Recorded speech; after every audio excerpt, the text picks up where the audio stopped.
માતાએ જમવાનું છોડી દીધું, નાના બાળકો પણ અમને ખીજવતા. ભારતના સ્ટાર બોલરના પિતાનું દર્દ છલકાયું. હાલમાં જ બાંગ્લાદેશ સામે જાહેર થયેલી ટેસ્ટ ક્રિકેટ મેચમાં યશ દયાલને સ્થાન આપવામાં આવ્યું છે, જેને લઈને યશ હાલમાં ખૂબ ચર્ચામાં છે. બાંગ્લાદેશ સામેની ટેસ્ટ સિરીઝમાં જગ્યા બનાવ્યા બાદ યશ દયાલનો પરિવાર પણ એટલી જ ચર્ચામાં આવી ગયો છે. એક ઇન્ટરવ્યુમાં યશના પિતાએ જણાવ્યું હતું કે ભારતીય ટીમમાં યશની પસંદગી થઈ તેને લઈને હું ખુશ છું. સાથે તેમણે પૂરા પરિવાર માટે આફત સમાન ઘટનાને પણ યાદ કરી હતી, જ્યારે IPL 2023માં રિંકુસિંહે એક જ ઓવરમાં 5 છગ્ગા ફટકાર્યા હતા, ત્યારે પરિવારને મુશ્કેલીનો સામનો કરવો પડ્યો હતો. યશ દયાલના પિતા ચંદ્રપાલ દયાલ પ્રયાગરાજના એકાઉન્ટન્ટ જનરલ ઓફિસમાંથી નિવૃત્ત અધિકારી છે. તેમણે કહ્યું હતું કે અમારા પરિવાર માટે તે ક્ષણ એક સંકટ સમાન હતી. અમારા ઘર પાસેથી જ્યારે પણ બપોરે સ્કૂલ બસ પસાર થતી ત્યારે તેમાં બેઠેલા બાળકો રિંકુસિંહ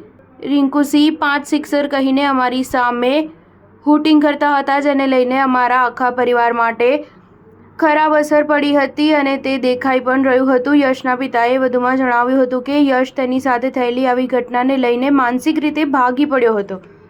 તે ડિપ્રેશન તરફ આગળ વધી રહ્યો હોય તેવું અમને લાગતું હતું. આ ઘટનાઓથી દુઃખી થઈને યશની માતા રાધા બીમાર પડી ગઈ હતી. તેણે ખાવા પીવાનું પણ છોડી દીધું હતું. તે ક્ષણ ખૂબ ડરામણી હતી, પરંતુ હવે બધું સારું થઈ ગયું છે. અમે ઘટના પછી પણ અમારા પુત્ર સાથે ઊભા રહ્યા છીએ, જેથી કરીને તે પોતાનું સપનું જીવી શકે અને તેને સાકાર કરી શકે. ચંદ્રપાલ દયાલે કહ્યું હતું કે મેં યશને કહ્યું હતું કે જ્યાં સુધી તે ભારત માટે રમશે નહીં ત્યાં સુધી તું પ્રયત્ન કરવાનું છોડતો નહીં. હવે યશના પિતાનો એક વિશ્વાસ હકીકતમાં બદલવા જઈ રહ્યો છે.